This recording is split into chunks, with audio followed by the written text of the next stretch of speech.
Hey everybody, how's it going? I hope you're having a lovely day. So today I'd like to just dig into and do a little bit of a post-mortem of how the New York State right to repair bill that we've been working for 7 years died a fiery death with the poison pill provisions that were added to it.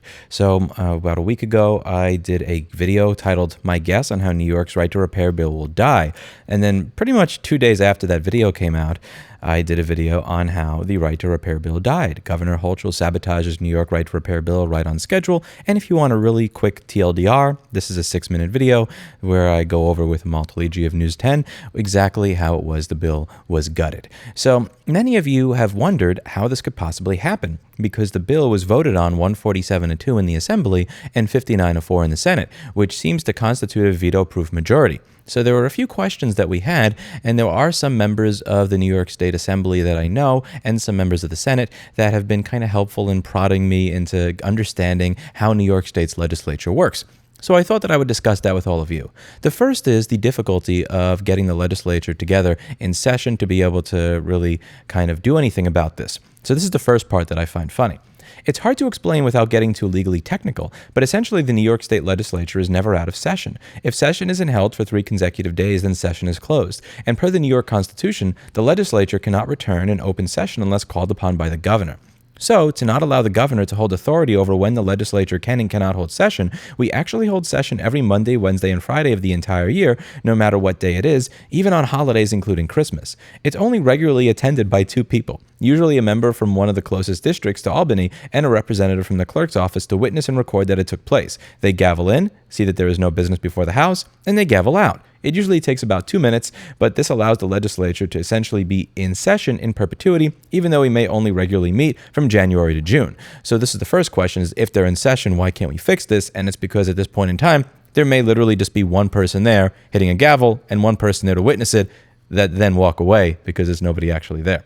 The second part is my favorite one. If she vetoes it, then things become murky because we have a brand new legislative session beginning literally a week from today. This new legislature wouldn't have voted on that previous bill, and I don't even know if they would have the authority to override the veto of a bill they never voted on.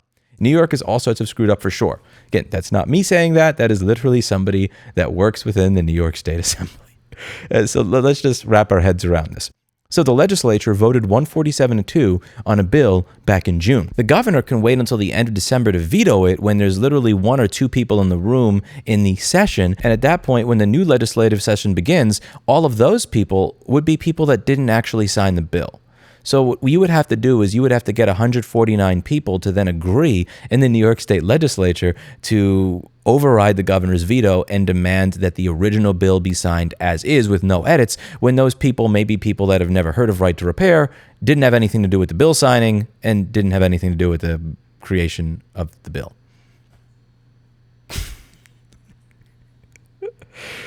Oh, this is so sad. This is such a mess. So, well played, Governor Kathy Hochul. Well fucking played. So, most likely what occurred here is, I'm just guessing, this is just my opinion, is she knew, the lobbyist told her, listen, if you wait until the end of the year, you can veto this. I know that this is a veto-proof majority, but the members of the legislature that actually signed this bill are going to be out the door anyway, so they're not going to be here to veto it. The right to repair folks would have to get another 140 or 150 people that are completely brand new, that don't even know what this bill is, to override you in order to override your veto, which is not going to happen. So if you can just put a poison pill in at the end of December, we're all good. And that is what happened. Now, to be clear, the existing bill sponsors would have had to accept this, and I believe that they accepted this completely understanding how they were screwed and that they would have no power to actually override the veto in the next session because they were not going to be there, which is how we got ourselves into the current position. One point that I want to note is that one of the bill sponsors, Pat Fahy, actually fought this very, very hard. She did not want the bill to be edited or watered down in any way, and she did a really good job of helping push everything through. I don't want to get too much into her personal life, but there were certain times where she was working and trying to get this bill passed during times where I personally would probably not even be able to leave my bedroom. So a big shout out to Pat Fahy for doing way more work towards this bill than I would have ever been able to do in her position. She did a great job in spite of the governor trying to spoil and screw up everything.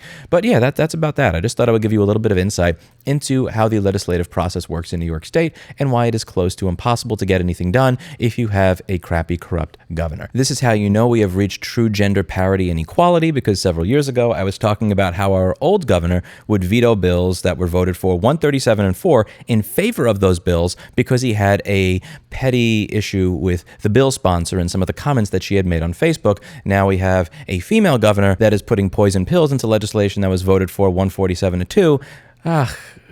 Equality. Never change, New York. Never change. That's it for today. And as always, I hope you learned something. I'll see you all in the next video. Bye now.